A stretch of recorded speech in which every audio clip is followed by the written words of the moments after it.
ਸਤਿ ਸ੍ਰੀ ਅਕਾਲ। ਤੁਸੀਂ ਦੇਖ ਰਹੇ ਹੋ ਤਖਤ ਪੰਜਾਬ। ਮੈਂ ਤੁਹਾਡੇ ਨਾਲ ਸੁਖਵਿੰਦਰ ਸਿੰਘ। ਮੇਰੇ ਨਾਲ ਉਗੇ ਸਿਆਸੀ ਮਾਹਰ ਪ੍ਰੋਫੈਸਰ ਮਨਜੀਤ ਸਿੰਘ ਮੌਜੂਦ ਨੇ। ਵੱਡੀਆਂ ਖਬਰਾਂ ਉੱਤੇ ਚਰਚਾ ਕਰਾਂਗੇ। ਸਵਾਗਤ ਹੈ ਤੁਹਾਡਾ ਪ੍ਰੋਫੈਸਰ ਸਾਹਿਬ। ਬਹੁਤ ਬਹੁਤ ਸ਼ੁਕਰੀਆ ਸੁਖਵਿੰਦਰ ਜੀ। ਸ਼ੁਕਰੀਆ ਪ੍ਰੋਫੈਸਰ ਸਾਹਿਬ। ਰਾਮ ਰਹੀਮ ਨੂੰ ਪੈਰੋਲ ਮਿਲ ਗਈ 21 ਦਿਨਾਂ ਦੀ। ਏਦਾਂ ਕਹਿ ਲਓ ਕਿ 20 ਤਰੀਕ ਤੋਂ ਬਾਅਦ 27 ਤਰੀਕ ਤੱਕ, 20 ਨੂੰ ਵੋਟਾਂ ਪੈਣੀਆਂ, 27 ਤੱਕ। ਇਸ ਕਰਕੇ ਇਹਨੂੰ ਸਿਆਸਤ ਨਾਲ ਵੀ ਜੋੜਿਆ ਜਾ ਰਿਹਾ, ਹਾਲਾਂਕਿ ਕੰਮ ਕਾਨੂੰਨ ਦਾ। ਪਰ ਇਹਦੇ ਵਿੱਚ ਸਿਆਸਤਦਾਨ ਉਹ ਜਿਨ੍ਹਾਂ ਨੇ ਡੇਰਿਆਂ ਨੂੰ ਵਰਤਿਆ, ਓਵਰਆਲ ਸਾਰੇ ਡੇਰਿਆਂ ਦੀ ਗੱਲ ਜਦੋਂ ਆਉਂਦੀ ਹੈ, ਨਾ ਤਾਂ ਉਹ ਚ ਘੱਟ ਅਕਾਲੀਆਂ ਨੇ ਕੀਤੀ, ਬਾਦਲਾਂ ਨੇ ਕੀਤੀ, ਨਾ ਘੱਟ ਕਹਿੰਦੇ ਕਾਂਗਰਸ ਨੇ ਕੀਤੀ। ਤੇ ਤਕਰੀਬਨ ਜਿੰਨੀਆਂ ਪਾਰਟੀਆਂ, ਬੀਜੇਪੀ ਵੀ ਕਹਿੰਦੇ ਏਦਾਂ ਵੋਟ ਬਟੋਰੂ ਸਿਆਸਤ ਚੱਲਦੀ ਆ। ਇਸ ਉੱਤੇ ਆਪਾਂ ਚਰਚਾ ਕਰਾਂਗੇ, ਕਿਉਂਕਿ ਲੋਕ ਇਹ ਵੀ ਕਹਿੰਦੇ ਨੇ ਕਿ ਬੰਦੀ ਸਿੱਖਾਂ ਨੂੰ ਰਿਹਾ ਕਿਉਂ ਨਹੀਂ ਕਰਦੇ? ਸਿੱਖਾਂ ਲਈ ਕੋਈ ਦੋਹਰਾ ਕਾਨੂੰਨ ਹੈ? ਕਿਉਂ ਇਸ ਤਰੀਕੇ ਨਾਲ ਉਹਨਾਂ ਨੂੰ ਮਹਿਸੂਸ ਕਰਾਇਆ ਜਾਂਦਾ ਹੈ ਕਿ ਤੁਸੀਂ ਮਤਲਬ ਕਿ ਕਾਨੂੰਨ ਦੇ ਤੌਰ ਦੇ? ਸੁਖਵਿੰਦਰ, ਗੱਲ ਬੜੀ ਸਾਫ਼ ਹੈਗੀ ਆ। ਜਿਹੜੇ ਬੰਦੀ ਸਿੱਖ ਆ ਜਾਂ ਕੋਈ ਵੀ ਜਿਹੜੇ ਪੋਲੀਟੀਕਲ ਮੂਵਮੈਂਟ ਦੇ ਹੈਡ ਹੁੰਦੇ ਆ, ਉਹਨਾਂ ਦੇ ਉੱਤੇ ਖਾਸ ਕਰਕੇ ਉਹੋ ਜਿਹੀ ਮੂਵਮੈਂਟ ਜਿਹੜੀ ਉਹਨਾਂ ਵੱਲੋਂ ਲਈ ਗਈ ਸੀਗੀ, ਤੇ ਉਹਦੇ ਵਿੱਚ ਕਈ ਕੁਛ ਹੋ ਜਾਂਦਾ। ਇੱਥੇ ਆਪਾਂ ਨੂੰ ਪਤਾ ਕਿ ਇੰਦਰਾ ਗਾਂਧੀ ਨਾਲ ਜਿਸ ਤਰ੍ਹਾਂ ਜੋ ਸਾਰਾ ਹੋਇਆ, ਉਹ ਵੀ ਇੱਕ ਪੋਲੀਟੀਕਲ ਵੈਂਡੇਟਾ, ਪੋਲੀਟੀਕਲ ਸਾਰੇ ਹਾਲਾਤਾਂ 'ਚ ਸਾਰਾ ਕੁਝ ਹੋਇਆ। ਤੇ ਇਹ ਜਿਹੜੇ ਬਦਲਾਖੋਰੀ ਰਾਜਨੀਤਿਕ ਹੁੰਦੀ ਆ ਜਾਂ ਰਾਜਨੀਤਿਕ ਸੱਤਾ ਨੂੰ ਚੁਣੌਤੀਆਂ, ਤੇ ਉਹਦੇ ਵਿੱਚ ਲੋਕ ਜਿਹੜੇ ਫੜੇ ਜਾਂਦੇ, ਮਾਰੇ ਜਾਂਦੇ, ਫਾਂਸੀਆਂ ਲੱਗਦੀਆਂ, ਗੋਲੀਆਂ ਚੱਲਦੀਆਂ, ਸਾਰਾ ਕੁਝ ਝੂਠੇ ਪੁਲਿਸ ਮੁਕਾਬਲੇ ਹੁੰਦੇ ਆ। ਉਹ ਇੱਕ ਅਲੱਗ ਕਿਸਮ ਦੀ ਥਾਟ ਹੈ, ਅਲੱਗ ਕਿਸਮ ਦਾ ਤੁਸੀਂ ਸਮਝ ਲਓ। ਉਹ ਕ੍ਰਿਮੀਨਲ ਨਹੀਂ ਲੋਕ ਹੈਗੇ, ਸਟੇਟ ਦੀ ਅੱਖਾਂ 'ਚ ਕ੍ਰਿਮੀਨਲ ਹੈਗੇ ਆ। ਗਦਾਰ ਹੋ ਜਾਂਦੇ ਕਈ ਵਾਰੀ ਕਿ ਦੇਸ਼ ਧਰੋਹੀ ਹੈ। ਸਾਰਾ ਕੁਝ ਸਟੇਟ ਦੀਆਂ ਅੱਖਾਂ 'ਚ ਚੱਲਦਾ, ਕਿਉਂਕਿ ਸਟੇਟ ਨੂੰ ਉਹ ਥ੍ਰੈਟ ਕਰਦੇ ਆ, ਸਟੇਟ ਨੂੰ ਚੁਣੌਤੀ ਦਿੰਦੇ ਆ। ਪਰ ਜਿੱਥੇ ਤੱਕ ਬਾਬਿਆਂ ਦਾ ਸਵਾਲ ਆ, ਇਹ ਤੇ ਬੜਾ ਸਾਫ਼ ਹੈ ਕਿ ਬਾਬੇ ਤੇ ਪਾਲੇ ਹੋਏ ਹੁੰਦੇ। ਰਾਜਨੀਤਿਕ ਲੋਕ ਇਹਨਾਂ ਨੂੰ ਬਿਲਕੁਲ ਉਸੇ ਤਰੀਕੇ ਨਾਲ ਹਰ ਕਿਸਮ ਦੀ ਸੁੱਖ ਸਹੂਲਤ ਸੁਵਿਧਾ, ਜੇ ਕੋਈ ਉਹਨਾਂ ਦੀ ਕਿਸੇ ਕਿਸਮ ਦੀ 19-21 ਹੋਵੇ, ਫੱਟ ਦੇਣੀ, ਪੁਲਿਸ ਨੂੰ ਫੋਨ ਕਰਨਾ ਕਿ ਬਾਬਾ ਜੀ ਆ ਬੜੇ ਕਰਨੀ ਵਾਲੇ ਆ, ਤੇ ਇਹਨਾਂ ਨੂੰ ਕੋਈ ਉੱਚਾ ਨਹੀਂ ਕਰਨਾ। ਇਹ ਜੋ ਵੀ ਕਰਦੇ ਆ, ਤੁਹਾਨੂੰ ਜਿਹੜਾ ਗਲਤ ਲੱਗਦਾ, ਉਹ ਵੀ ਅਸਲ ਵਿੱਚ ਇਹਨਾਂ ਦੀ ਕਰਨੀ ਹੀ ਹੁੰਦੀ ਆ, ਉਹ ਠੀਕ ਆ। ਇਸ ਕਿਸਮ ਦਾ ਇੰਸਟਰਕਸ਼ਨ ਆ, ਕਿਉਂਕਿ ਕੱਲ ਫਿਰ ਇਹ ਜਿਹੜਾ ਇਹ ਸਾਰੇ ਬੰਦੇ ਰੱਖੇ ਆ, ਭਾਵੇਂ ਕਿੰਨੇ ਡੇਰੇ ਆ, ਸਾਡੇ ਬਹੁਤ ਡੇਰੇ ਹੈਗੇ, ਉਹ ਸਾਰੇ ਸਰਕਾਰ ਦੀ ਰਹਿਮੋ ਕਰਮ ਦੇ ਨਾਲ ਚੱਲਦੇ ਆ। ਕਾਰਨ ਉਹਦਾ ਇਹੀ ਹੈ ਕਿ ਸਰਕਾਰ ਨੂੰ ਉਹਦਾ ਅਖੀਰ ਦੇ ਵਿੱਚ ਮੁੱਲ ਵੱਟਣਾ ਹੁੰਦਾ, ਉਹਨਾਂ ਪੈਰੋਕਾਰਾਂ ਦਾ, ਉਹਨਾਂ ਜਗ੍ਹਾ ਦਾ। ਉੱਥੋਂ ਕੁਛ ਉਹਨਾਂ ਨੂੰ ਪੈਸਾ ਕਦੀ ਦੇਣਾ ਹੁੰਦਾ, ਹੋ ਸਕਦਾ ਹੈ ਕਦੀ ਉਹਨਾਂ ਤੋਂ ਪੈਸਾ ਕੁਛ ਲੈਂਦੇ ਵੀ ਹੋਣ। ਤੇ ਬਾਬਿਆਂ ਦਾ ਰਾਜਨੀਤੀ ਨਾਲ ਸਿੱਧਾ ਸਿੱਧਾ ਹਮੇਸ਼ਾ ਸੰਬੰਧ ਰਿਹਾ। ਸਿੱਧੇ ਦਾ ਮਤਲਬ ਇਹ ਨਹੀਂ ਕਿ ਉਹ ਜਾ ਕੇ ਚੋਣਾਂ ਲੜਦੇ ਆ ਜਾਂ ਕੋਈ ਡਿਕਲੇਅਰ ਕਰਦੇ ਆ, ਪਰ ਸਾਰੇ ਰਾਜਨੀਤਿਕ ਲੋਕ ਉਹਨਾਂ ਦਾ ਪਾਣੀ ਜ਼ਰੂਰ ਭਰਦੇ ਆ, ਕਿਉਂਕਿ ਉਹਨਾਂ ਦੇ ਪੈਰੋਕਾਰਾਂ ਤੋਂ ਵੋਟ ਤੇ 10 ਨਹੀਂ ਮਾਣ, 1000 ਨਹੀਂ ਮਾਣ, ਉਹਨਾਂ ਦੇ ਤੇ ਲੱਖਾਂ ਲੱਖਾਂ ਦੀ ਗਿਣਤੀ 'ਚ ਪੈਰੋਕਾਰ ਹੁੰਦੇ ਆ। ਤੇ ਇਹ ਬਾਬੇ ਇਹਨਾਂ ਨੂੰ ਇੱਕ ਕੋਈ ਕਿਸੇ ਕਿਸਮ ਦੀ ਸਮਾਜ ਦੇ ਅੰਦਰ ਜੋ ਵੀ ਉਹ ਕਰਨ, ਉਹ ਇਹਨਾਂ ਲਈ ਰਾਜਨੀਤਿਕ ਲੋਕਾਂ ਲਈ ਸੱਤ ਬਚਨ ਆ। ਤੇ ਉਹ ਤੇ ਉਹਨਾਂ ਨੂੰ ਸੋਨੇ ਦਾ ਅੰਡਾ ਦੇਣ ਵਾਲੀ ਮੁਰਗੀ ਜਾਂ ਮੁਰਗਾ ਜੋ ਵੀ ਉਸ ਕਿਸਮ ਦੇ ਲੱਗਦੇ ਆ। ਜਾਣੀ ਜੋ ਪਿੰਡਾਂ ਦੇ ਵਿੱਚ ਕਹਾਵਤ ਆ ਕਿ ਇਹਨਾਂ ਨੂੰ ਅਸੀਂ ਕਿਸੇ ਕਿਸਮ ਦਾ ਵੀ ਤੱਤੀ ਵਾਹ ਨਹੀਂ ਲੱਗਣ ਦੇ ਸਕਦੇ। ਤੇ ਸਾਨੂੰ ਤੁਸੀਂ ਜਾਣਦੇ ਆ, ਸਾਡੇ ਵੱਡੇ ਵੱਡੇ ਡੇਰੇ ਹੈਗੇ ਆ, ਕੁਛ ਧਰਮ ਦੇ ਨਾਂ ਤੇ ਹੈਗੇ, ਕੁਛ ਜਾਤਾਂ ਤੇ ਆਧਾਰਿਤ ਹੈਗੇ, ਕੁਛ ਵੈਸੇ ਹੀ ਹੈਗੇ ਆ। ਜਾਣੀ ਉਹ ਸਾਰੇ ਮਿਲਾ ਕੇ ਜੇ ਦੇਖਿਆ ਜਾਏ ਤੇ ਵੱਡੀ ਜਨਸੰਖਿਆ ਉਹਨਾਂ ਦੇ ਪਿੱਛੇ ਆ। ਮੈਨੂੰ ਨਹੀਂ ਲੱਗਦਾ ਇੰਨੀ ਪੱਕੀ ਵੋਟ ਕਿਸੇ ਰਾਜਨੀਤਿਕ ਲੋਕਾਂ ਦੀ ਵੀ ਹੋਵੇ ਜਿੰਨੀ ਇਹਨਾਂ ਬਾਬਿਆਂ ਦੀ ਆ। ਉਹ ਅਗਲੀ ਗੱਲ ਆ ਕਿ ਉਹ ਕਿਹਨੂੰ ਕਿੰਨਾ ਕਿੱਥੇ ਭੁਗਤਦੇ ਆ। ਹੋ ਸਕਦਾ ਉਹ ਹਰ ਕਾਂਸਟੀਚੁਐਂਸੀ ਵਾਈਜ਼ ਠੇਕਾ ਕਰਦੇ ਹੋਣ, ਹੋ ਸਕਦਾ ਆ ਉਹ ਓਵਰਆਲ ਕਿਤੇ ਕਿਸੇ ਨਾਲ ਗੱਲ ਕਰਦੇ ਹੋਣ, ਹੋ ਸਕਦਾ ਆ ਉਹ ਕਿਸੇ ਵੇਲੇ ਵੀ ਕਈ ਹਾਲਾਤਾਂ 'ਚ ਸਟੈਂਡ ਕਿਸੇ ਪਾਸੇ ਵੀ ਨਾ ਲੈਂਦੇ ਹੋਣ। ਸਭ ਨੂੰ ਆਸ਼ੀਰਵਾਦ, ਸਭ ਅੱਛਾ ਬੱਚਾ ਬਹੁਤ ਆ, ਤੁਸੀਂ ਜਿੱਤੇ ਪਏ ਆ, ਦੂਜਾ ਆ ਗਿਆ ਉਹਨੂੰ ਦੂਜੇ ਹੱਥ ਨਾਲ ਕਹਿ ਦਿੱਤਾ ਤੁਸੀਂ ਵੀ ਬਹੁਤ ਚੰਗੇ ਆ ਜੀ, ਅਸੀਂ ਤੇ ਤੁਹਾਡੇ ਤੋਂ ਬੜੇ ਮੁਤੱਸਰ ਹੈਗੇ ਆ, ਤੇ ਤੁਸੀਂ ਤੇ ਇਸ ਵਾਰੀ ਤੁਹਾਡਾ ਵੀ ਰਾਜ ਆ ਰਿਹਾ, ਤੇ ਸਭ ਨੂੰ ਪੁੱਤ ਵੰਡ ਦਿਓ, ਕੀ ਫਰਕ ਪੈਂਦਾ, ਸਾਰੇ ਖੁਸ਼ ਹੋ ਕੇ ਡੇਰੇ ਤੋਂ ਆ ਜਾਂਦੇ ਆ। ਇਹ ਤੇ ਹੈਗਾ ਤੁਹਾਡਾ ਡੇਰਾਵਾਦ। ਡੇਰਾਵਾਦ ਕਹਿਣ ਦਾ ਮਤਲਬ ਕਿ ਇੱਕ ਬਹੁਤ ਨੇੜੇ ਦਾ ਰਿਸ਼ਤਾ ਰਾਜਨੀਤੀ ਨਾਲ ਉਹ ਉਹਨਾਂ ਦੀ ਵੋਟ ਬੈਂਕ ਆ, ਜਿਸ ਤਰ੍ਹਾਂ ATM ਹੁੰਦਾ, ਉਹ ਡੇਰੇ ਚੋਂ ਇਸ ਵੇਲੇ ਕਾਰਡ ਪਾ ਕੇ, ਰਾਜਨੀਤਿਕ ਕਾਰਡ ਪਾ ਕੇ ਉਸ ਨੂੰ ਇਨਕੈਸ਼ ਕਰਨਾ ਹੁੰਦਾ। ਇਹ ਚੱਲਦਾ ਹੈ। ਤੁਹਾਨੂੰ ਆ ਦੇਖੋ, ਨਹੀਂ ਤੇ ਇੰਨੀਆਂ ਪ੍ਰਾਈਮ ਜਗ੍ਹਾ ਦੀਆਂ ਜ਼ਮੀਨਾਂ ਉਹਨਾਂ ਨੂੰ ਸਾਰਿਆਂ ਨੂੰ ਦੇਣੀਆਂ, ਹੋਰ ਸਾਰਾ ਹਰ ਕਿਸਮ ਦੀ ਪ੍ਰੋਟੈਕਸ਼ਨ ਦੇਣੀ, ਹਰ ਕਿਸਮ ਦਾ ਉਹਨਾਂ ਨੂੰ ਇਗਨੋਰ ਕਰਨਾ ਜੇ ਕਿਤੇ ਉਹ ਕਾਨੂੰਨ ਤੋਂ ਬਾਹਰ ਜਾਂਦੇ ਆ। ਪਰ ਨਾਲ ਇਹ ਵੀ ਹੁੰਦਾ ਕਿ ਜੇ ਕਿਤੇ, ਜਿਸ ਤਰ੍ਹਾਂ ਤੁਸੀਂ ਬੰਦੀ ਸਿੰਘਾਂ ਦਾ ਨਾਂ ਲੈਂਦੇ ਸੀ, ਉਸ ਰਾਜਨੀਤਿਕ ਪੱਤਿਆਂ ਨੂੰ ਹਿਲਾਉਣ ਤੇ ਤੋਲਾਉਣ, ਜਾਂ ਕਿਤੇ ਉਹ ਇਸ ਕਿਸਮ ਦਾ ਕੋਈ ਆਪ ਪਾਵਰ ਸੈਂਟਰ ਬਣ ਕੇ ਰਾਜਨੀਤਿਕ ਲੋਕਾਂ ਦੀਆਂ ਚੂੜਾਂ ਹਿਲਾਉਣ ਲਈ ਚੱਲ ਪੈਣ, ਤਾਂ ਫਿਰ ਹਾਲਤ ਉਹਨਾਂ ਦੀ ਜੋ ਹੁੰਦੀ ਆ ਉਹ ਤੁਹਾਡੇ ਸਾਹਮਣੇ ਹੀ ਆ। ਉਹ ਕਈਆਂ ਬਾਬਿਆਂ ਨਾਲ ਪਿੱਛੇ ਹੋਈ ਆ। ਉਹਦੇ ਵਿੱਚ ਰਾਮ ਰਹੀਮ ਨੂੰ ਫੜਿਆ ਤੇ ਕਾਨੂੰਨ ਦੇ ਨਾਂ ਤੇ ਹੀ ਆ, ਪਰ ਕਾਨੂੰਨ ਕਿਤੇ ਇੱਕ ਦਿਨ ਦਾ ਥੋੜੀ ਵੀ ਅਚਾਨਕ ਉਹ ਕਿਤੇ ਹੋਇਆ ਸੀ, ਉਹ ਤੇ ਲਗਾਤਾਰ ਹੀ ਚੱਲਦਾ ਹੀ ਆ ਰਿਹਾ ਸੀ। ਹੁਣ ਮਰਡਰ ਦੇ ਵੀ ਕੇਸ ਆ, ਰੇਪ ਦੇ ਕਈ ਕੇਸ ਕਹਿ ਰਹੇ ਆ, ਕੋਈ ਕਈ ਕਿਸਮ ਦੇ ਕੇਸ ਸੁਣਨ ਚਾਹੁੰਦੇ ਆ। ਹੁਣ ਕਿਹੜੇ ਕਿਹੜੇ ਕੇਸ ਤੇ ਕਿਸੇ ਪੱਧਰ ਤੇ ਪਹੁੰਚਿਆ ਉਹ ਤੇ ਰਾਮ ਰਹੀਮ ਜਾਣੇ, ਪਰ ਉਹ ਜੇਲ੍ਹ 'ਚ ਹੈ, ਪੈਰੋਲ ਤੇ ਆ ਗਿਆ। ਇਹਦਾ ਲੋਕ ਕੁਦਰਤੀ ਸੋਚਣਗੇ ਕਿ ਵੀ ਇੱਕ ਉਹ ਬੰਦਾ ਜਿਸ ਨੂੰ ਐਡੇ ਸੀਰੀਅਸ ਕੇਸਾਂ 'ਚ ਇੰਨੇ ਉਹ ਅੰਦਰ ਹੈਗਾ, ਤੇ ਉਹਨੂੰ ਚੋਣਾਂ ਦੇ ਦੌਰਾਨ ਬਾਹਰ ਹਵਾ ਲਵਾਉਣ ਦਾ ਕੀ ਮਤਲਬ ਸੀਗਾ। ਕਿਤੇ ਨਾ ਕਿਤੇ ਕੋਈ ਨਾ ਕੋਈ ਲੋਕ ਉਹਨੂੰ ਸੁੰਘ ਰਹੇ ਆ, ਰਾਜਨੀਤਿਕ ਲੋਕ ਵੀ ਤੇ ਕ੍ਰਿਟਿਕ ਵੀ ਦੇਖ ਵੀ ਰਹੇ ਆ, ਸੁੰਘ ਵੀ ਰਹੇ ਆ। ਇਹ ਕਿਹਦਾ ਫਾਇਦਾ ਕਰੂ, ਕਿਹਦਾ ਨੁਕਸਾਨ ਕਰੂ, ਕਿਹਦੀ ਹਵਾ ਵਗਾਊਗਾ, ਕਿਹਦੀ ਹਵਾ ਰੋਕੂਗਾ। ਤੇ ਇਹਦੇ 'ਚੋਂ ਕੋਈ ਮੈਨੂੰ ਤੇ ਇਹਦੋਂ ਵੱਧ ਕੋਈ, ਜੇ ਮੈਨੂੰ ਕੋਈ ਕ੍ਰਿਟੀਕਲ ਕਮੈਂਟ ਪੁੱਛੋ ਤੇ ਮੈਂ ਦੇਣ ਲਈ ਤਿਆਰ ਨਹੀਂ ਹਾਂ। ਉਹੋ ਹੀ ਸ਼ਕਤੀਆਂ ਜਿਹੜੀਆਂ ਕਦੇ ਵਾਰੀ ਬੰਦ ਕਰਦੀਆਂ, ਬੰਦ ਕਰਕੇ ਫਿਰ ਪਤਿਆਉਂਦੀਆਂ, ਫਿਰ ਕਹਿੰਦੀਆਂ ਚਲੋ ਆ ਜਾ, ਹੁਣ ਤੇਰਾ ਡੰਗ ਮਾਰਿਆ ਗਿਆ, ਡੰਗ ਕੱਟਿਆ ਗਿਆ, ਹੁਣ ਤੂੰ ਜੋਗੀ ਦੇ ਪਿੰਜਰੇ ਦਾ ਸੱਪ ਤੇ ਹੈਗਾ, ਪਰ ਤੂੰ ਸੱਪ ਅਸਲ ਮਾਇਨੇ 'ਚ ਹੈ ਨਹੀਂ, ਕਿਉਂਕਿ ਫੈਂਗਸ ਤੇ ਹੈ ਹੀ ਨਹੀਂ, ਕੱਟ ਤੇ ਉਹ ਅਜੇ ਫਨੀਅਰ ਸੱਪ ਜਿਹੜਾ ਕਿਸੇ ਨੂੰ ਕੱਟ ਸਕਦਾ ਜਿਵੇਂ ਪਹਿਲਾਂ ਸੀ, ਉਹੋ ਜਿਹਾ ਬਾਹਰ ਆਇਆ, ਜਾਂ ਉਹ ਉੱਥੇ ਕੋਈ ਕਿਸੇ ਕਿਸਮ ਦਾ ਉਹਦੇ ਨਾਲ ਸਮਝੌਤਾ ਕਰਕੇ ਰਾਜਨੀਤਿਕ ਤੌਰ ਤੇ ਬਾਹਰ ਕਿਸੇ ਨਾ ਕਿਸੇ ਰੂਪ ਦੇ ਵਿੱਚ ਆਇਆ। ਇਹ ਕਿੱਧਰ ਨੂੰ ਹਵਾ ਚਲਾਉਂਦੇ ਆ, ਗੱਲ ਤੇ ਲੋਕਾਂ ਦੀ ਨਿਕਲ ਹੀ ਆਉਂਦੀ ਆ, ਤੇ ਨਿਕਲ ਆਊਗੀ ਜੇ ਕੋਈ ਉਹ ਕਿਸੇ ਪਾਸੇ ਵੀ ਕੋਈ ਟਿਲਟ ਲੈਂਦੇ ਆ। ਪਰ ਜਿਹੜਾ ਇਤਿਹਾਸ ਆ ਉਹ ਆਪਾਂ ਜਾਣਦੇ ਆ ਕਿੱਧਰ ਨੂੰ ਸੀਗਾ। ਇਹ ਬਾਬੇ ਦੇ ਡੇਰੇ ਸਾਰੇ ਪਹਿਲਾਂ ਵੀ ਜਾਂਦੇ ਸੀ, ਹੁਣ ਵੀ ਪਾਣੀ ਭਰਦੇ ਆ, ਹੁਣ ਵੀ ਜਾਂਦੇ, ਸਾਰੇ ਪੋਲੀਟੀਸ਼ੀਅਨ ਜਾਂਦੇ, ਖਾਸ ਕਰ ਨੇੜੇ ਤੇੜੇ ਦੇ ਤੇ ਪੱਕਾ ਹੀ ਜਾਂਦੇ, ਜਿੱਥੇ ਉਹਨਾਂ ਦੇ ਪੈਰੋਕਾਰ ਹੈਗੇ। ਇਹ ਅਫਸੋਸ ਦੀ ਗੱਲ ਹੈ ਕਿ ਸਾਡੀ ਰਾਜਨੀਤੀ ਐਸੇ ਤਰੀਕੇ ਨਾਲ ਚੱਲਦੀ ਹੈ, ਧਰਮਾਂ, ਜਾਤਾਂ, ਡੇਰਿਆਂ ਦੇ ਨਾਂ ਤੇ ਜਾਂ ਫਿਰ ਜਿਹੜੇ ਪਾਲੇ ਹੋਏ ਮਾਫੀਆ ਤੇ ਗੈਂਗਸਟਰ ਆ, ਉਹਨਾਂ ਨੂੰ ਵੀ ਨਾਲ ਲੈ ਕੇ ਨਾਲੋਂ ਨਾਲ ਚੱਲਦੇ ਆ।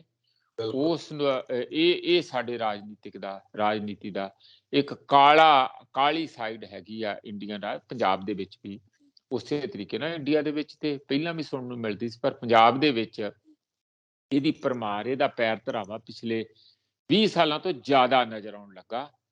ਇਸ ਤੋਂ ਜੇ ਆਪਾਂ ਮੁਕਤੀ ਨਹੀਂ ਪਾਉਂਦੇ ਤੇ ਹੋ ਸਕਦਾ ਆ ਫਿਰ ਅਲਟੀਮੇਟਲੀ ਜੋ ਵੀ ਅਸੀਂ ਉਮੀਦਾਂ ਸੁਪਨੇ ਲੈਂਦੇ ਆ ਕਿ ਇਸ ਵਾਰੀ ਸਰਕਾਰ ਬਦਲੂ ਤੇ ਆਹ ਹੋ ਜੂ, ਇਸ ਵਾਰੀ ਸਰਕਾਰ ਬਦਲੂ ਤੇ ਉਹ ਹੋ ਜੂ, ਸਰਕਾਰਾਂ ਤੇ ਬਦਲਦੀਆਂ ਰਹਿਣਗੀਆਂ, ਪਰ ਸਾਡੇ ਜਿਹੜੇ ਸੁਪਨੇ ਆ ਉਹ ਸਾਕਾਰ ਹੋਣ ਦੀ ਉਮੀਦ ਬਹੁਤੀ ਨਹੀਂ ਲਾਉਣੀ ਚਾਹੀਦੀ। ਹਾਂਜੀ ਬਿਲਕੁਲ। ਰਾਮ ਰਹੀਮ ਜੇਲ੍ਹ ਤੋਂ ਬਾਹਰ ਤਾਂ ਆ ਚੁੱਕਿਆ ਤੇ ਗੁਰੂਗ੍ਰਾਮ ਦੇ ਵਿੱਚ ਡੇਰੇ ਲਾਏ ਨੇ ਉਹਨੇ ਆਪਣੇ ਕਿਸੇ ਆਸ਼ਰਮ ਦੇ ਵਿੱਚ। ਅਗਲੇ ਦਿਨਾਂ ਦੇ ਵਿੱਚ ਕਹਿੰਦੇ ਵਰਚੁਅਲ ਜਿਹੜੇ ਪ੍ਰੋਗਰਾਮ ਵੀ ਹੋਣਗੇ, ਸੰਗਤ ਨੂੰ ਜਿਹੜੀ ਉਹਨਾਂ ਦੇ ਨਾਲ ਜੁੜੇ ਨੇ ਲੋਕ, ਉਹਨਾਂ ਨੂੰ ਕਿਹਾ ਕਿ ਡੇਰੇ ਵੱਲ ਨੂੰ ਆਉਣ ਦੀ ਲੋੜ ਨਹੀਂ, ਹਲੇ ਰਾਮ ਰਹੀਮ ਜੀ ਮਤਲਬ ਕਿ ਅਗਲੇ ਦਿਨਾਂ ਦੇ ਵਿੱਚ ਪ੍ਰੋਗਰਾਮਾਂ ਦਾ ਦੱਸਣਗੇ ਕਿ ਕਿੱਦਾਂ ਵਰਚੁਅਲ ਲੋਕਾਂ ਦੇ ਵਿੱਚ ਰਹਿਣਾ। ਪਰ ਇਹਦੇ ਵਿੱਚ ਮੈਂ ਗੱਲ ਮਾਲਵਾ ਖੇਤਰ ਦੀ ਕਰਦਾ, ਪੰਜਾਬ ਦੇ ਮਾਲਵਾ ਖੇਤਰ ਦੀ, ਖਾਸ ਕਰ ਜਦੋਂ ਇਲੈਕਸ਼ਨ ਸਿਰ ਦੇ ਉੱਤੇ ਨੇ ਤੇ ਜਦੋਂ ਚੰਨੀ ਸਾਹਿਬ ਕਹਿੰਦੇ ਕਿ ਸਾਡਾ ਮਾਲਵਾ ਮਿਸ਼ਨ ਹੈ, ਸਾਰੀਆਂ ਪਾਰਟੀਆਂ ਆਪੋ ਆਪਣੇ ਢੰਗ ਦੇ ਨਾਲ ਜ਼ੋਰ ਲਾ ਰਹੀਆਂ ਨੇ। ਸ਼੍ਰੋਮਣੀ ਕਮੇਟੀ ਦਾ ਵੀ ਬਿਆਨ ਆਇਆ ਕਿ ਦੇਖੋ ਜੀ ਆ ਚੋਣਾਂ ਦੇ ਮੌਕੇ ਛੱਡ ਦਿੱਤਾ, ਇਹ ਸਿੱਖਾਂ ਦੇ ਮਾਮਲੇ 'ਚ ਏਦਾਂ ਦਾ ਕਿਉਂ ਨਹੀਂ ਕੀਤਾ। ਇਹ ਸਾਰਾ ਕੁਝ ਹੈ। ਕੀ ਅੱਜ ਵੀ ਰਾਮ ਰਹੀਮ ਦਾ ਪ੍ਰਭਾਵ ਜਿਹੜਾ ਉਹ ਮਾਲਵਾ ਖੇਤਰ ਦੇ ਵਿੱਚ ਹੈਗਾ? ਤੇ ਨਾਲੋਂ ਨਾਲ ਇਹ ਵੀ ਗੱਲ ਹੈ ਕਿ ਮਾਲਵਾ ਖੇਤਰ ਦੇ ਉਹਨਾਂ ਲੋਕਾਂ ਦੇ ਵਿੱਚ ਜਿਹੜੇ ਹੇਠਲੇ ਤਬਕੇ ਤੋਂ ਨੇ, ਉਹਨਾਂ ਦੇ ਵਿੱਚ, ਕਿਉਂਕਿ ਉਹਨਾਂ ਨੂੰ ਹੀ ਹਥਿਆਉਣ ਦੀ ਸਾਰਿਆਂ ਦੀ ਨਜ਼ਰ ਹੈ ਕਿ ਕਿਸੇ ਨਾ ਕਿਸੇ ਢੰਗ ਨਾਲ ਕੁਝ, ਕਿਸੇ ਨੂੰ 1000 ਦੇ ਦਿਓ, ਕਿਸੇ ਨੂੰ 2000 ਦੇ ਦਿਓ, ਉਹਨਾਂ ਨੂੰ ਹਥਿਆ ਲਈਏ ਅਸੀਂ। ਦੇਖੋ, ਇਹਦੇ 'ਚ ਕੋਈ ਸ਼ੱਕ ਨਹੀਂ ਕਿ ਬਾਬੇ ਦੇ ਜਿਹੜੇ ਬਹੁਤੇ ਪੈਰੋਕਾਰ, ਹਾਲਾਂਕਿ ਬਾਬਾ ਦਲਿਤ ਨਹੀਂ ਹੈਗਾ, ਉਹ ਥੱਲੇ ਦੇ ਜਿਹੜੇ ਤਬਕੇ ਹੈਗੇ, ਜਿਹੜੇ ਥੋੜੇ ਕਈ ਵਾਰੀ ਘੱਟ ਪੜ੍ਹੇ ਆ ਜਾਂ ਪੇਂਡੂ ਜ਼ਿਆਦਾ ਹੈਗੇ, ਸ਼ਹਿਰਾਂ 'ਚ ਵੀ ਹੋਣਗੇ। ਖਾਸ ਕਰ ਤੁਸੀਂ ਇੰਝ ਕਹਿ ਲਓ ਦਲਿਤ ਸਮੁਦਾਇ ਦੇ ਕਾਫੀ ਵੱਡੀ ਗਿਣਤੀ 'ਚ ਮਾਲ ਵਿੱਚ ਉਹਨਾਂ ਦੇ ਪੈਰੋਕਾਰ ਜਿਹੜੇ ਹੈਗੇ, ਜਿਹੜੇ ਉਹਨਾਂ ਨੂੰ ਮੰਨਦੇ ਆ। ਜੀ ਪਰ ਇਹਦਾ ਦੂਜਾ ਰੂਪ ਤੁਸੀਂ ਰਾਧਾ ਸੁਆਮੀ ਦਾ ਮਾਝੇ ਦੇ ਅੰਦਰ ਜਿਹੜਾ ਬਿਆਸ ਵਾਲਾ ਡੇਰਾ, ਉੱਥੇ ਵੀ ਬਹੁਤ ਸਾਰੇ ਗਰੀਬ ਲੋਕ ਉਹਨਾਂ ਦੇ ਫਾਲੋਅਰ ਹੈਗੇ। ਤੇ ਇਹ ਦੂਜਾ ਇੱਥੇ ਹੈਗਾ। ਕੁਝ ਡੇਰੇ ਜਿਹੜੇ ਆ ਜਲੰਧਰ ਦੇ ਵਿੱਚ, ਉਹ ਤੇ ਸਿੱਧੇ ਸਿੱਧੇ ਦਲਿਤ ਸਮੁਦਾਇ ਦੇ ਆਪਣੇ ਡੇਰੇ ਹੈਗੇ ਆ, ਉਹ ਤੇ ਡਿਕਲੇਅਰਡ ਡੇਰੇ ਹੈਗੇ। ਜਦੋਂ ਲੋੜ ਪਏ ਤੇ ਉਹ ਆਪਣੇ ਜੌਹਰ ਤੇ ਚਮਤਕਾਰ ਦਿਖਾਉਂਦੇ ਆ, ਜਦੋਂ ਉਹਨਾਂ ਨੂੰ ਲੱਗਦਾ ਕਿ ਸਾਡੇ ਸਮੁਦਾਇ ਤੇ ਕੋਈ ਭਾਰੀ ਪੈ ਰਹੀ ਆ। ਇਸ ਤਰ੍ਹਾਂ ਵੱਡੇ ਡੇਰੇ ਕਈ ਕਈ ਛੋਟੇ ਛੋਟੇ ਹੋਰ ਬਹੁਤ ਸਾਰੇ ਹੈਗੇ ਆ।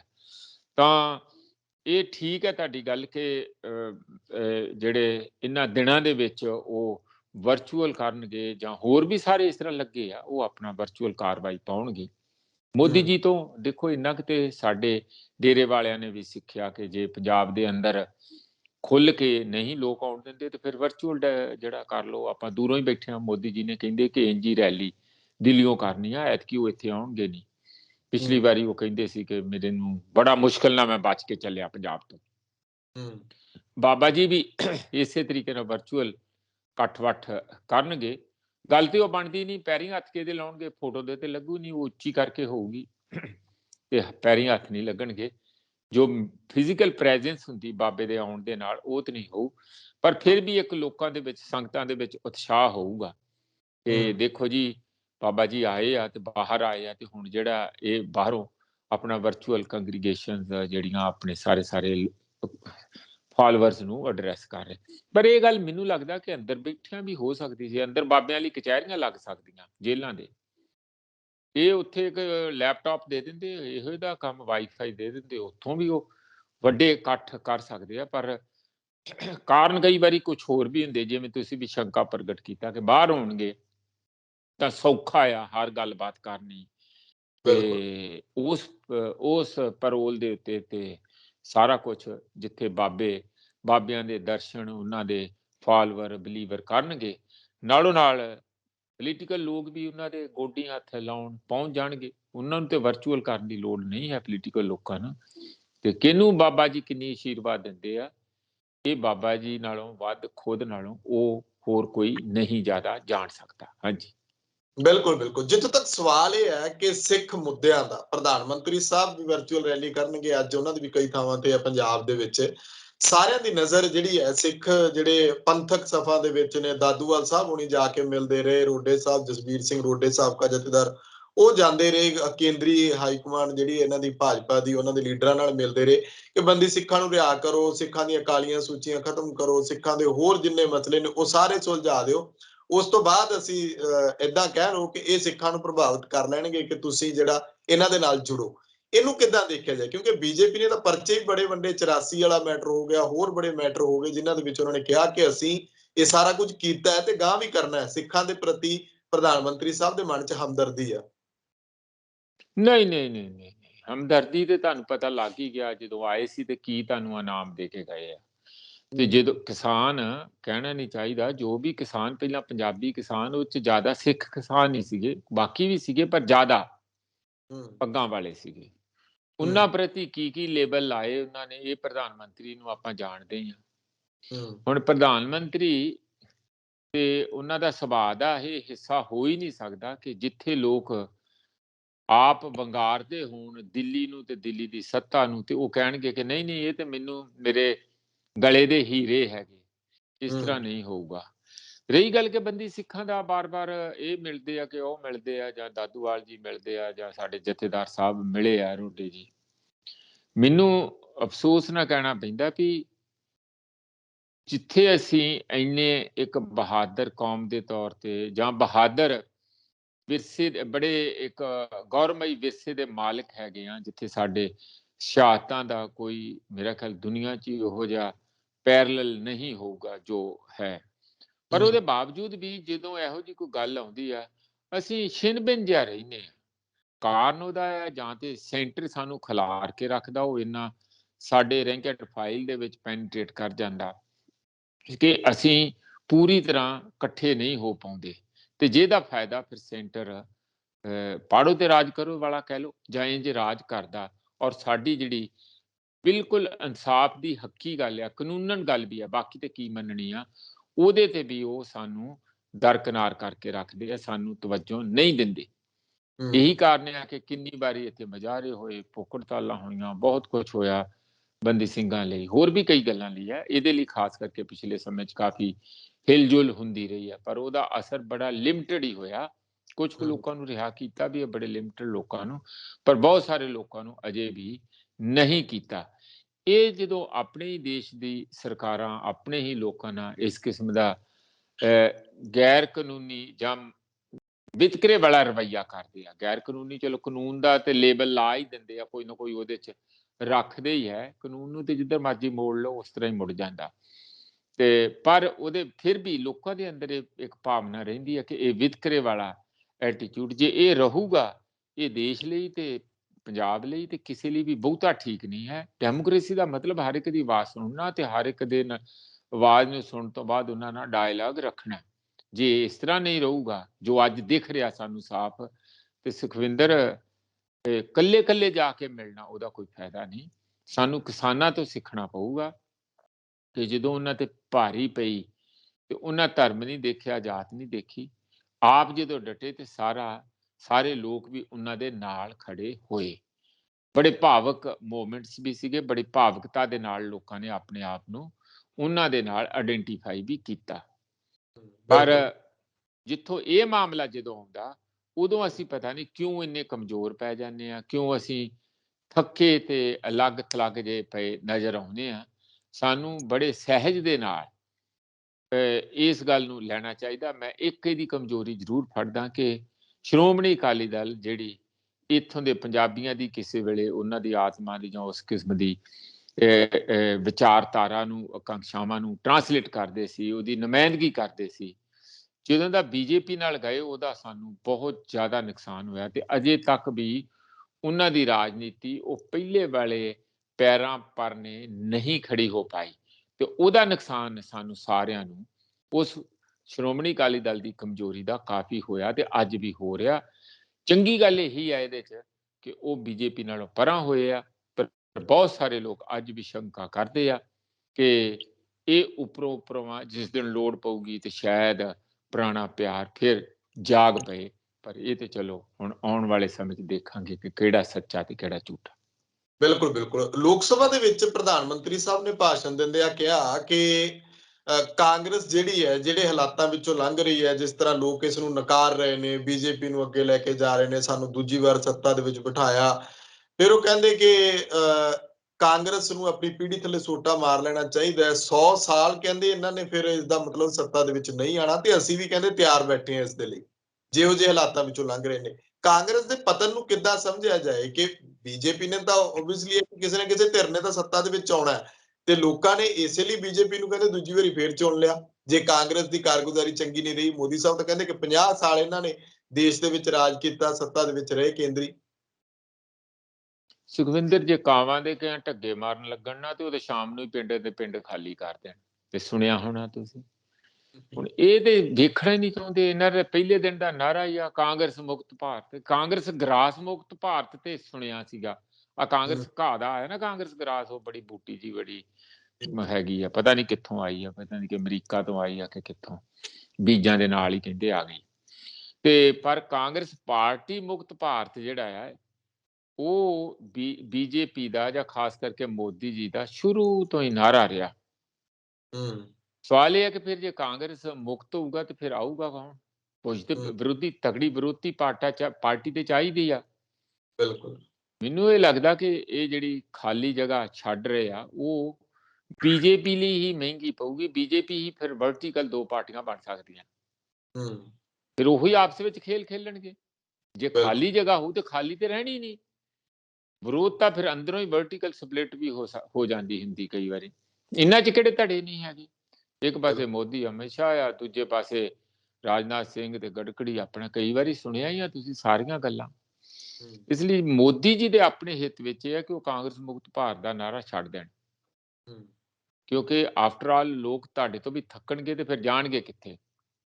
ਜਾਂ ਤੇ ਫਿਰ ਆਪੋ ਆਪਣੀਆਂ ਰੀਜਨਲ ਪਾਰਟੀਆਂ 'ਚ ਜਾਣਗੇ ਜਾਂ ਫਿਰ ਉਹ ਹੋਰ ਕੋਈ ਤਰੀਕੇ ਦੇਖਣਗੇ। ਬਿਲਕੁਲ ਇਹੀ ਗੱਲ ਦਾ ਫਾਇਦਾ ਉਠਾ ਕੇ ਕੇਜਰੀਵਾਲ ਆਪਣੀਆਂ ਮੁੱਛਾਂ ਨੂੰ ਤਾ ਦੇ ਲੈਂਦੇ ਵੀ ਲੈ ਵੀ ਕਾਂਗਰਸ ਮੁਕਤ ਹੋਇਆ ਤੇ ਆਪਾਂ ਨੂੰ ਤੇ ਜਗ੍ਹਾ ਮਿਲਣੀ ਆ, ਫਿਰ ਅਸੀਂ ਹੁਣ ਨੈਸ਼ਨਲ ਪਾਰਟੀ ਬਣਨੀ ਆ। ਉਹ ਬਾਰ-ਬਾਰ ਪੰਜਾਬ ਨੂੰ ਉਧਰ ਪਾਸੇ ਅਡਾਰੀ ਮਾਰਨ ਲਈ ਨੇਸ਼ਨ ਲੈਵਲ ਤੇ ਵੱਡੇ ਪੱਧਰ ਤੇ ਉਹ ਆਉਂਦੇ ਆ ਵੀ ਇੱਥੋਂ ਮੈਂ ਫਿਰ ਲਾਂਚ ਕਰਦਾ ਆਪਣੇ ਆਪ ਨੂੰ।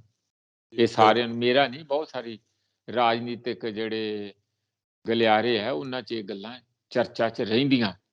ਬਿਲਕੁਲ ਕਾਂਗਰਸ ਦਾ ਆਪਣੀਆਂ ਕਮਜ਼ੋਰੀਆਂ ਹੈਗੀਆਂ, ਇਹਦੇ 'ਚ ਕੋਈ ਦੋ ਰਾਏ ਨਹੀਂ।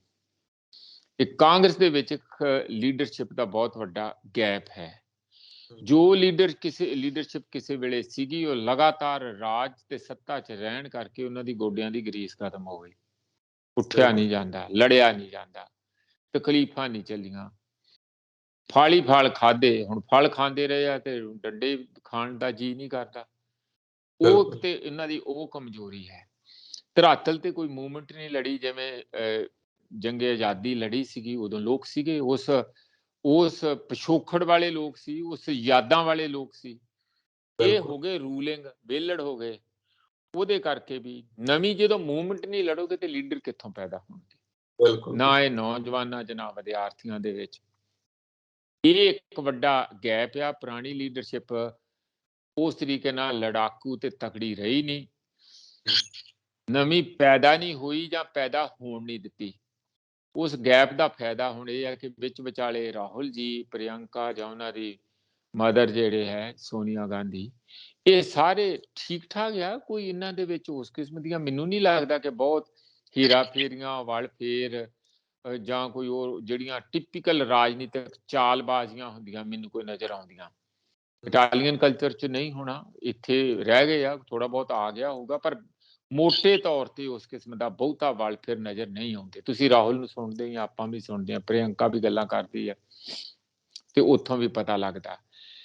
ਪਰ ਸਵਾਲ ਇਹ ਹੈ ਕਿ ਉਹ ਬੰਦਿਆਂ ਦੀ ਜਿਹੜੀ ਇੰਡੀਅਨ ਕਿਸਮ ਦੀ ਪੇਚੀਦਾ ਪੋਲਿਟਿਕਸ ਆ, ਉਹਦੇ ਤੇ ਪਕੜ ਪਾਉਣਾ ਤੇ ਧਰਾਤਲ ਦੀ ਸਾਰੀ ਚੀਜ਼ਾਂ ਨੂੰ ਕੰਨ ਦੇ ਨਾਲ ਜਾਂ ਸੁੰਘ ਕੇ ਸਮਝ ਲੈਣਾ ਜਾਂ ਕੰਨ ਨਾਲ ਸੁਣ ਲੈਣਾ, ਜਿਹੜੀ ਧਰਾਤਲ ਦੀ ਥੱਲੇ ਸਾਰਾ ਚੱਲ ਰਿਹਾ, ਉਹ ਉਹਨਾਂ ਨੂੰ ਮੁਸ਼ਕਲਾਂ ਜ਼ਰੂਰ ਹੈ ਕਿਉਂਕਿ ਉਹ ਧਰਤੀ ਦੇ ਨਾਲ ਜੁੜ ਕੇ ਥੱਲਿਓਂ ਘਸ ਕੇ ਨਹੀਂ ਨਿਕਲੇ ਹੋਏ ਲੀਡਰ। ਇਸ ਲਈ ਉਹ ਸਿਆਣੇ ਹੁੰਦੇ ਹੋਏ, ਸਮਝਦਾਰ ਹੁੰਦੇ ਹੋਏ, ਇਮਾਨਦਾਰ ਹੁੰਦੇ ਹੋਏ ਵੀ ਜੜ ਨਹੀਂ ਪਾ ਪਾਉਂਦੇ ਇੰਡੀਅਨ ਪੋਲਿਟਿਕਸ ਵਿੱਚ। ਉਹ ਗੈਪ ਨੂੰ ਦੂਰ ਕਰਨ ਦਾ ਸੋਚਣਾ ਚਾਹੀਦਾ ਕਾਂਗਰਸ ਨੂੰ। ਕਾਰਨ ਉਹਦਾ ਅਸੀਂ ਇਸ ਕਰਕੇ ਕਹਿ ਰਹੇ ਹਾਂ, ਸੁਖਵਿੰਦਰ, ਜਿਸ ਕਿਸਮ ਦੀ ਸੋਚ, ਫਾਸਿਸਟ ਸੋਚ ਜਾਂ ਇੱਕ ਪਾਸੜੀ ਸੋਚ ਜਾਂ ਇੱਥੇ ਹਿੰਦੂ ਰਾਸ਼ਟਰ ਬਣਾਉਣ ਦੇ ਸੁਪਨੇ ਦਿੱਲੀ ਵਿੱਚ ਬੈਠ ਕੇ ਗੁੰਦੇ ਜਾ ਰਹੇ ਆ, ਇਹ ਸਾਰਾ ਕੁਝ ਉਹ ਦੇਸ਼ ਦੇ ਸੈਕੂਲਰ ਫੈਬਰਿਕ, ਜਿਹਨੂੰ ਆਪਾਂ ਧਰਮ ਨਿਰਪੱਖ ਦੇਸ਼, ਜਿੱਥੇ ਘੱਟ ਗਿਣਤੀਆਂ ਦਾ ਵੀ ਕੋਈ ਨਾ ਕੋਈ ਜਗ੍ਹਾ ਰਹੇ, ਉਸ ਨੂੰ ਖਤਰੇ ਵਾਲੀ ਗੱਲ ਮੈਨੂੰ ਲਗਾਤਾਰ ਲੱਗਦੀ। ਮੈਨੂੰ ਹੀ ਨਹੀਂ, ਹੋਰਨਾਂ ਮੈਨੂੰ ਵੀ ਬਹੁਤ ਸਾਰਿਆਂ ਨੂੰ ਲੱਗਦੀ ਹੈ। ਇਸ ਲਈ ਜੇ ਕੋਈ ਇਹਨਾਂ ਗੱਲਾਂ ਨੂੰ ਜਿਹੜੀਆਂ ਇੱਥੇ ਤੁਸੀਂ ਇੰਜ ਕਹਿ ਲਓ ਕਿ ਬੀਜੇਪੀ ਦੇ ਉਹ ਇੱਕ ਪਾਸੜੀ ਸੋਚ ਦੇ ਇੱਕ ਪਾਸੇ ਨੂੰ ਸਾਰੀ ਰਾਜਨੀਤੀ ਨੂੰ ਲਿਜਾਣ ਵਾਲੀ ਸੋਚ ਜਿਹੜੀ ਹੈ, ਉਸ ਦਾ ਜੇ ਕੋਈ ਮੁਕਾਬਲਾ ਕਿਸੇ ਦੀ ਕੋਈ ਲੀਡਰਸ਼ਿਪ ਮਾੜੀ ਮੋਟੀ ਬਚੀ ਆ ਤੇ ਉਹ ਕਾਂਗਰਸ ਕੋਲ ਕਿਸੇ ਵੇਲੇ ਸੀ।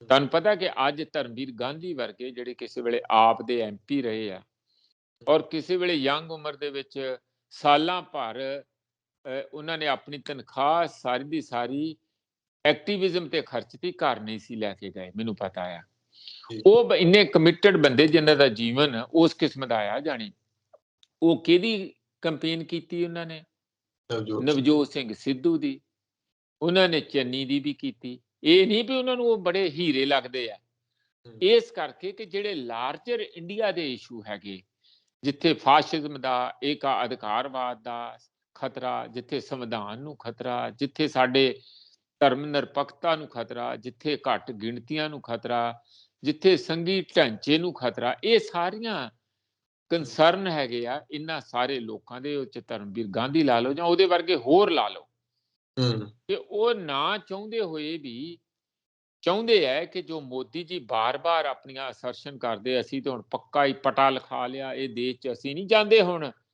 ਕਿਉਂਕਿ ਇਹਨਾਂ ਨੂੰ ਅਸੀਂ ਸਮਝਦੇ ਕੁਛ ਨਹੀਂ, ਨਾ ਇਹਨਾਂ 'ਚ ਕੁਛ ਕਾਂਗਰਸੀਆਂ ਹੈਗਾ, ਇਹ ਤੇ ਖਿਲਰੇ ਪਏ ਆ ਜਾਂ ਅਸੀਂ ਖਿਲਾਰ ਦਿਆਂਗੇ। ਹੁਣ ਸਾਡਾ ਮੁਕਾਬਲਾ ਕਿਸੇ ਨਾਲ ਨਹੀਂ, ਸਾਡਾ ਮੁਕਾਬਲਾ ਜੇ ਹੋਊ ਤੇ ਅੰਦਰੋਂ ਅੰਦਰ ਹੀ ਹੋਊ। ਅਸੀਂ ਇੱਥੇ ਪੱਕਾ ਰਾਜ ਕਰਨਾ। ਇਹ ਇੱਕ ਆਪਣੇ ਆਪ 'ਚ ਬੜੀ ਖਤਰਨਾਕ ਸੋਚ ਆ। ਇਸ ਨੂੰ ਕਾਊਂਟਰ ਕਰਨ ਲਈ ਇੱਕੋ ਇੱਕ ਤਰੀਕਾ ਕਿ ਕੁਛ ਤੇ ਕਾਂਗਰਸ ਆਪਣਾ ਜਿਹੜਾ ਦਮਖਮ ਦਿਖਾਏ, ਜਿੰਨਾ ਵੀ ਦਿਖਾ ਸਕਦੀ ਆ। ਜੇ ਨਹੀਂ ਤੇ ਘੱਟੋ ਘੱਟ ਰੀਜਨਲ ਪਾਰਟੀਆਂ, ਜਿਹਦੇ 'ਚ TMC ਆ, ਸਪਾ ਹੈ, ਲਾਲੂ ਵੀ ਹੈ, ਇੱਧਰ ਵੀ ਸਾਡੇ ਵੀ ਹੈ, ਸਾਊਥ ਵਿੱਚ ਹੈ, ਸਟਾਲਨ ਹੈ, ਬਥੇਰੀਆਂ ਪਾਰਟੀਆਂ ਰੀਜਨਲ ਸਟਰੋਂਗ ਪਾਰਟੀਆਂ ਹੈ। ਉਹਨਾਂ ਨੂੰ ਆਪਣੀ ਅਹਿਮ ਭੂਮਿਕਾ ਇੰਡੀਆ 'ਚ ਨਿਭਾਉਣੀ ਪਊਗੀ। ਨਹੀਂ ਤੇ ਜਿਹੜਾ ਖਤਰਾ ਹੈ, ਸੱਚੀ ਖਤਰਾ ਹੈ ਜੋ, ਉਸ ਨੂੰ ਟਾਲਣਾ ਮੁਸ਼ਕਲ ਹੈ। ਪਰ ਕਹਿੰਦੇ ਜੋ ਕੁਝ ਸਿਆਸਤ ਦੇ ਵਿੱਚ ਹੁੰਦਾ ਹੈ ਉਹ ਸਭ ਪਹਿਲਾਂ ਤੋਂ ਹੀ ਤੈਅ ਹੁੰਦਾ ਹੈ। ਨਵਜੋਤ ਸਿੰਘ ਸਿੱਧੂ ਨੂੰ ਪਾਸੇ ਕਰਨਾ ਜਾਂ ਕਹਿ ਲਓ ਕਿ ਹਾਈ ਕਮਾਂਡ ਦੇ ਸ਼ਬਦਾਂ ਦੇ ਵਿੱਚ ਮਨਾ ਲੈਣਾ ਕਿ ਸਿੱਧੂ ਸਾਹਿਬ ਮੰਨ ਜੋ, ਚੰਨੀ ਸਾਹਿਬ ਮੁੱਖ ਮੰਤਰੀ ਬਣਾ ਦਾਂਗੇ ਤੇ ਸਰਕਾਰ ਆਪਣੀ ਆ ਜਾਏਗੀ, ਕਿਤੇ ਨਾ ਕਿਤੇ ਐਡਜਸਟ ਕੋਈ ਤਾਂ ਸਮਝੌਤਾ ਹੋਇਆ ਹੋਣਾ। ਪਰ ਦੂਜੀਆਂ ਚਰਚਾਵਾਂ ਵੀ ਚੱਲ ਰਹੀਆਂ ਕਿ ਸਿੱਧੂ ਸਾਹਿਬ ਆਪਣੀ ਪਾਰਟੀ ਵੀ ਬਣਾ ਸਕਦੇ ਨੇ। ਸਿੱਧੂ ਸਾਹਿਬ ਜਿਸ ਏਜੰਡੇ ਤੇ ਖੜੇ ਨੇ, ਜਿਵੇਂ ਉਹਨਾਂ ਨੇ ਹੁਣ ਫੇਰ ਕਹਿ ਦਿੱਤਾ ਕਿ ਜੀ ਅਸੀਂ ਚਿੱਚੜ ਨਹੀਂ ਮਾਰਨੇ, ਅਸੀਂ ਝੋਟਿਆਂ ਨੂੰ ਮਾਰਨਾ ਆ। ਮੇਰਾ ਜਿਹੜਾ ਪੰਜਾਬ ਪ੍ਰਤੀ ਪਿਆਰ ਆ ਉਹ ਦੁੱਗਣਾ ਆ, ਨਾ ਹਾਈ ਕਮਾਂਡ ਦੇ ਨਾਲੋਂ ਵੀ ਦੁੱਗਣਾ ਆ, ਜਿੰਨਾ ਹਾਈ ਕਮਾਂਡ ਨਾਲ ਹੈ ਉਸ ਨਾਲੋਂ ਵੀ ਦੁੱਗਣਾ ਪਿਆਰ ਹੈ। ਇਹਨਾਂ ਸੰਕੇਤਾਂ ਨੂੰ ਕਿੱਦਾਂ ਦੇਖਿਆ ਜਾਏ? ਉਹਨਾਂ ਦੇ ਇਹ ਸੰਕੇਤ ਜਿਹੜੇ ਨੇ ਉਧਰ ਵੀ ਜੋੜੇ ਜਾ ਰਹੇ ਨੇ। ਕਹਿੰਦੇ ਪਾਕਿਸਤਾਨ 'ਚ ਇਮਰਾਨ ਖਾਨ ਨੇ ਬੜੀ ਜਦੋਜਹਿਦ ਕੀਤੀ, 18-20 ਸਾਲ ਬਾਅਦ ਜਾ ਕੇ ਪ੍ਰਧਾਨ ਮੰਤਰੀ ਬਣੇ। ਕਿਤੇ ਸਿੱਧੂ ਸਾਹਿਬ ਵੀ ਕਹਿੰਦੇ ਕਾਂਗਰਸ ਤੋਂ ਵੱਖ ਹੋ ਕੇ ਆਪਣੀ ਪਾਰਟੀ ਬਣਾ ਕੇ ਆਪਣੇ ਏਜੰਡੇ ਨੂੰ ਅੱਗੇ ਤੋਰ ਸਕਦੇ ਨੇ, ਨਹੀਂ ਤਾਂ ਕਾਂਗਰਸ 'ਚ ਰਹਿ ਕੇ ਤਾਂ ਕਹਿੰਦੇ ਏਜੰਡਾ ਚੱਲਣਾ ਨਹੀਂ ਉਹਨਾਂ ਦਾ। ਨਹੀਂ ਸੁਖਵਿੰਦਰ, ਇਹ ਨਾ ਆਪਾਂ ਕਿਤੇ ਦੀ ਮਿੱਟੀ ਕਿਤੇ ਦਾ ਗਾਰਾ, ਉਹ ਇਸ ਤਰ੍ਹਾਂ ਨਹੀਂ ਲਾ ਕੇ ਗੱਲ ਚੱਲਦੀ। ਜੇ ਹੁਣ ਦੋਵਾਂ ਦੀ ਕ੍ਰਿਕਟੀਅਰ ਬੈਕਗਰਾਉਂਡ ਹੈਗੀ ਆ, ਇਮਰਾਨ ਖਾਨ ਦੀ ਤੇ ਨਵਜੋਤ ਸਿੰਘ ਸਿੱਧੂ ਦੀ, ਔਰ ਜੇ ਦੋਹੇ ਹੀ ਸਮਝ ਲਓ ਦੋਸਤ ਵੀ ਹੈਗੇ ਆਪਸ ਵਿੱਚ, ਤਾਂ ਹੀ ਤੇ ਉਹਨੂੰ ਬੁਲਾਇਆ ਸੀ ਨਵਜੋਤ ਸਿੰਘ ਸਿੱਧੂ ਨੂੰ। ਤੇ ਇਹਦਾ ਮਤਲਬ ਇਹ ਨਹੀਂ ਕਿ ਦੋਹਾਂ ਦੀ ਕਾਰਗੁਜ਼ਾਰੀ ਜਾਂ ਰਾਜਨੀਤਿਕ ਸੂਝ-ਬੂਝ ਜਾਂ ਰਾਜਨੀਤੀ ਨੂੰ ਚਲਾਉਣ ਦੇ ਢੰਗ ਤਰੀਕੇ, ਤੌਰ ਤਰੀਕੇ ਇੱਕੋ ਜਿਹੇ ਆ। ਇਹ ਤਾਂ ਨਹੀਂ ਜ਼ਰੂਰੀ ਹੈਗਾ ਨਾ। ਬਿਲਕੁਲ ਬਿਲਕੁਲ। ਹਾਂ, ਇਹੀ ਕਾਰਨ ਆ ਕਿ ਨਵਜੋਤ ਸਿੰਘ ਸਿੱਧੂ ਭਾਰੀ ਲੀਡਰ ਹੋਣ ਦੇ ਬਾਵਜੂਦ ਵੋਟ ਕੈਚਰ, ਮੋਬਿਲਾਈਜ਼ਰ, ਚੰਗੇ ਓਰੇਟਰ, ਜਾਨੀ ਸਟੇਜ ਦੇ ਵੀ ਤਾਂ ਨਹੀਂ ਆ। ਤੇ ਉਹ ਸਾਰਾ ਕੁਝ ਹੋਣ ਦੇ ਬਾਵਜੂਦ ਵੀ ਉਹ ਜਿੱਥੇ ਜਦੋਂ ਪੋਲਿਟਿਕਸ ਦੇ ਉੱਤੇ ਕਬਜ਼ਾ ਜਾਂ ਗ੍ਰੈਬ ਜਾਂ ਇੰਜ ਕਹਿ ਲਓ ਸੱਤਾ ਦਾ ਗ੍ਰੈਬ ਕਰਨਾ, ਉੱਥੇ ਉਹ ਪਿੱਛੇ ਰਹਿ ਜਾਂਦੇ ਰੇਸ ਵਿੱਚ। ਉਹਦਾ ਕਾਰਨ ਇਹ ਆ ਕਿ ਟੀਮ ਲੀਡਰ ਕਮੀ ਰਹਿ ਜਾਂਦੀ ਕਿਤੇ, ਜਿੱਥੇ ਤੁਸੀਂ ਬੰਦਿਆਂ ਨੂੰ ਨਾਲ ਲੈ ਕੇ ਚੱਲਣਾ, ਜਿੱਥੇ ਹਰ ਕਿਸਮ ਦੇ ਬੰਦੇ ਨੂੰ ਬਰਦਾਸ਼ਤ ਵੀ ਕਰਨਾ, ਉਹਨੂੰ ਸਮਝਾਉਣਾ ਵੀ, ਉਹਦੇ ਨਾਲ ਲੜਨਾ ਵੀ ਤੇ ਉਹਨੂੰ ਨਾਲ ਚਲਾਉਣਾ ਵੀ, ਇਹਨੂੰ ਟੀਮ ਵਰਕ ਕਹਿੰਦੇ ਆ।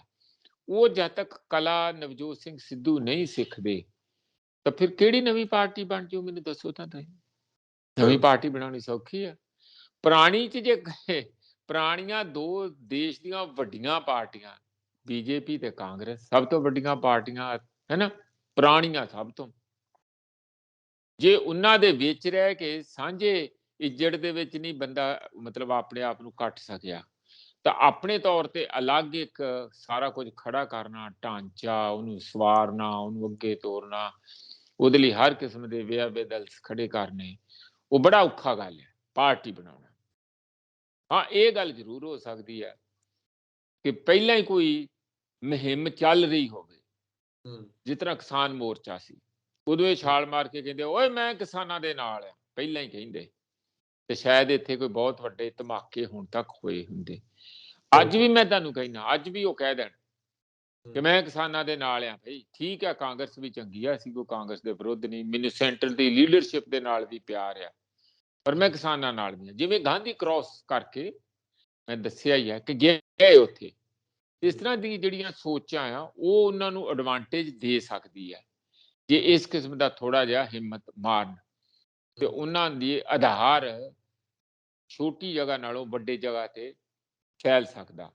ਪਰ ਉਂਝ ਜੇ ਕਹੋ ਨਾ ਕਿ ਆਰਗੇਨਾਈਜ਼ਡ ਢੰਗ ਦੇ ਨਾਲ ਕੋਈ ਪਾਰਟੀ ਦੇ ਢਾਂਚੇ ਨੂੰ ਬਣਾਉਣਾ, ਖੜਾ ਕਰਨਾ, ਔਰ ਫਿਰ ਉਸ ਨੂੰ ਰਾਜਨੀਤੀ 'ਚ ਉਤਾਰਨਾ, ਸਿੱਧੂ ਸਾਹਿਬ ਦੀ ਆਪਣੀ ਲੀਡਰਸ਼ਿਪ ਵਿੱਚ ਉਹ ਕਾਫੀ ਇੱਕ ਆਪਣੇ ਆਪ 'ਚ ਗੁੰਝਲਦਾਰ ਵੀ ਹੋਊਗਾ, ਐਨਿਗਮੈਟਿਕ ਜਿਹਨੂੰ ਕਹਿੰਦੇ ਆ, ਤੇ ਉਸ ਨੂੰ ਸੋਚ ਪਾਉਣਾ ਕਿ ਉਹ ਕਿਹੋ ਜਿਹਾ ਹੋਊ, ਕਿੱਦਾਂ ਹੋਊਗਾ, ਮੈਨੂੰ ਤੇ ਉਹ ਵੀ ਕਾਫੀ ਮੁਸ਼ਕਲ ਲੱਗਦਾ। ਹਾਂਜੀ।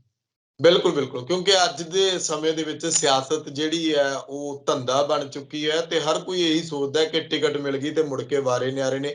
ਇਸ ਕਰਕੇ 117 ਸਿੱਧੂ ਲੱਭਣੇ ਤਾਂ ਪੰਜਾਬ ਦੇ ਵਿੱਚ ਮੁਸ਼ਕਲ ਨੇ। ਚਲੋ ਅਗਲੀ ਗੱਲ, ਮੈਂ ਕਿਸਾਨਾਂ ਦੇ ਉੱਤੇ ਅਖੀਰਲਾ ਸਵਾਲ ਇਹ ਆ, ਕਿਸਾਨਾਂ ਨੇ ਕਹਿੰਦੇ ਮੈਨੀਫੈਸਟੋ ਜਾਰੀ ਕਰਨਾ ਹੈ। ਮੈਂ ਮੀਡੀਆ ਦੇ ਧੜਿਆਂ ਦੇ ਵਿੱਚ ਦੇਖ ਰਿਹਾ ਸੀ ਕਿ ਉਹ ਚਰਚਾ ਨਹੀਂ ਜਿਹੜੀ ਹੋਣੀ ਚਾਹੀਦੀ ਆ। ਮੈਨੀਫੈਸਟੋ ਬਾਰੇ ਦੱਸਿਓ। ਨਹੀਂ, ਮੈਨੀਫੈਸਟੋ ਤੇ ਕੱਲ ਜਾਂ ਅੱਜ ਹੀ ਕਿਸੇ ਵੇਲੇ ਅਸੀਂ ਕਹਿ ਰਹੇ ਸੀਗੇ ਕਿ ਚਰਚਾ ਕਰਾਂਗੇ। ਹੂੰ, ਉਹ ਤੇ ਰਿਲੀਜ਼ ਹੋਊਗਾ ਤੇ ਉਹਦਾ ਨਾਂ ਇਕਰਾਰਨਾਮਾ ਰੱਖਿਆ ਵੀ ਅਸੀਂ ਇਕੱਲਾ ਐਲਾਨ ਹੀ ਨਹੀਂ ਕਰਾਂਗੇ, ਸਾਡਾ ਇਕਰਾਰ ਆ, ਵਾਅਦਾ ਲੋਕਾਂ ਦੇ ਨਾਲ ਹੂੰ, ਕਿ ਆਹ ਗੱਲਾਂ ਅਸੀਂ ਕਰਾਂਗੇ। ਉਹ ਹੂੰ, 25 ਨੁਕਤਿਆਂ ਦਾ ਇਸ ਕਿਸਮ ਦਾ ਕੋਈ ਖਾਕਾ ਬਣਾਇਆ ਤੇ ਉਹਦੇ ਵਿੱਚ ਕਾਫੀ ਗੱਲਾਂ, ਮੁੱਦੇ ਜਿਹੜੇ ਆ ਵਨ ਆਫਟਰ ਦਾ ਅਦਰ, ਖੇਤੀ ਤੋਂ ਲੈ ਕੇ ਹੋਰ ਸਾਰਾ, ਵਿੱਦਿਆ, ਸਿੱਖਿਆ, ਬਿਜਲੀ, ਪੁਲਿਸ, ਇਹ ਸਾਰੇ ਜਿਹੜੇ ਜਿਹੜੇ ਅਹਿਮ ਪੰਜਾਬ ਨੂੰ ਟੱਚ ਕਰਦੇ ਆ, ਵਾਤਾਵਰਨ ਵੀ ਹੈ, ਸਭ ਕੁਝ ਹੈ। ਉਸ ਤੇ ਇੱਕ ਮਤਲਬ ਕਿਤਾਬਚਾ ਤਿਆਰ ਆ ਜਿਹੜਾ ਕੱਲ ਨੂੰ ਰਿਲੀਜ਼ ਹੋਊਗਾ ਮੀਡੀਆ ਦੇ ਸਾਹਮਣੇ। ਮੈਨੂੰ ਤੇ ਪੂਰੀ ਉਮੀਦ ਹੈ ਕਿ ਮੀਡੀਆ ਉੱਥੇ ਵੱਡੇ ਪੱਧਰ ਤੇ ਇਸ ਗੱਲ ਨੂੰ ਲਊਗਾ, ਕਿਉਂਕਿ ਹਾਲਾਂਕਿ ਸਾਰੀ ਜਗ੍ਹਾ ਮੀਡੀਆ ਇਸ ਬਾਰੇ ਪੋਲਿਟਿਕਸ ਚੱਲ ਰਹੀ, ਪੱਖੀ ਹੋਈ ਆ, ਕਾਫੀ ਡਿਵਾਈਡਡ ਆ, ਕਾਫੀ ਪ੍ਰੈਸ ਕਾਨਫਰੰਸਾਂ ਜਗ੍ਹਾ ਜਗ੍ਹਾ ਤੇ ਹੁੰਦੀਆਂ ਰਹੀਆਂ, ਪਰ ਉਹਦੇ ਬਾਵਜੂਦ ਵੀ ਅੱਜ ਪ੍ਰੈਸ ਸਟੇਟਮੈਂਟ ਵੀ ਦਿੱਤੀ ਸੀ ਅਸੀਂ, ਹੋਰ ਮੁੱਦਿਆਂ ਦੇ ਉੱਤੇ ਵੀ ਦਿੱਤੀ ਆ, ਤੇ ਇਹ ਵੀ ਅਸੀਂ ਨਾਲ ਅੱਜ ਜਾਰੀ ਕੀਤਾ ਕਿ ਜਿਹੜਾ ਮੀਡੀਆ ਦੇ ਵਿੱਚ ਅਸੀਂ ਆਪਣਾ, ਕਿਉਂਕਿ ਬਾਰ-ਬਾਰ ਸਾਨੂੰ ਫੋਨ ਕੈਂਡੀਡੇਟਾਂ ਵੱਲੋਂ ਵੀ ਆਉਂਦੇ ਸੀ, ਮੀਡੀਆ ਵੱਲੋਂ ਵੀ ਆਉਂਦੇ ਸੀ ਵੀ ਕਦੋਂ ਰਿਲੀਜ਼ ਕਰੋਗੇ, ਕਦੋਂ? ਤੇ ਉਹ ਜਿਹੜਾ ਕਦੋਂ ਦਾ ਸਵਾਲ ਆ, ਉਹ ਅੱਜ ਉਹਦਾ ਆਖਰੀ ਜਵਾਬ ਅਸੀਂ ਦੇਣ ਜਾ ਰਹੇ ਹਾਂ। ਹਾਂਜੀ। ਸ਼ੁਕਰੀਆ ਪ੍ਰੋਫੈਸਰ ਸਾਹਿਬ, ਧੰਨਵਾਦ ਤੁਹਾਡਾ। ਬਹੁਤ-ਬਹੁਤ ਸ਼ੁਕਰੀਆ ਸੁਖਵਿੰਦਰ ਜੀ ਤੁਹਾਡਾ, ਤੁਹਾਡੀ ਸਾਰੀ ਟੀਮ ਦਾ, ਔਰ ਸਾਡੇ ਸਰੋਤਿਆਂ ਦਾ ਬਹੁਤ-ਬਹੁਤ ਧੰਨਵਾਦ। ਸੋ ਨਜ਼ਰ ਰਹੇਗੀ ਕਿਸਾਨਾਂ ਦੇ ਉੱਤੇ ਕਿ ਕਿਸਾਨ ਕਿਸ ਤਰ੍ਹਾਂ ਦਾ ਇਕਰਾਰਨਾਮਾ ਲੈ ਕੇ ਆਉਂਦੇ ਨੇ। ਸਾਰੀਆਂ ਸਿਆਸੀ ਪਾਰਟੀਆਂ ਦੱਬੀ ਜ਼ਬਾਨ ਨਾਲ ਕਹਿ ਲਓ ਕਿ ਭਾਵੇਂ ਖੁੱਲ ਕੇ ਵੀ ਕਹਿ ਦਿੰਦੇ ਨੇ ਆ ਕੇ ਕਿ ਜੀ ਚੋਣ ਕਮਿਸ਼ਨ ਨੂੰ ਚਾਹੀਦਾ ਹੈ ਕਿ ਇਹਨੂੰ ਲੀਗਲਾਈਜ਼ ਕਰ ਦੇਣ, ਕਾਨੂੰਨੀ ਤੌਰ ਉੱਤੇ ਬਣ ਜੇ ਮੈਨੀਫੈਸਟੋ। ਜਿਹੜੇ ਝੂਠੇ ਵਾਅਦੇ ਕਰਦੇ ਨੇ ਫਿਰ ਬਾਅਦ ਚ ਉਹਨਾਂ ਨੂੰ ਨੱਪਿਆ ਵੀ ਜਾ ਸਕੇ, ਪਰ ਜ਼ੋਰ ਕੋਈ ਨਹੀਂ ਪਾਉਂਦਾ ਕਿ ਹੋਣਾ ਹੀ ਚਾਹੀਦਾ। ਜੇ ਚਾਹਣ ਤਾਂ ਕੁਝ ਵੀ ਹੋ ਸਕਦਾ। ਆਪਣੇ ਵਿਚਾਰ ਕਮੈਂਟ ਜ਼ਰੂਰ ਕਰਿਓ। ਤਖ਼ਤ ਪੰਜਾਬ ਨੂੰ ਸਬਸਕ੍ਰਾਈਬ ਕਰੋ। ਮੈਨੂੰ ਇਜਾਜ਼ਤ ਦਿਓ। ਧੰਨਵਾਦ।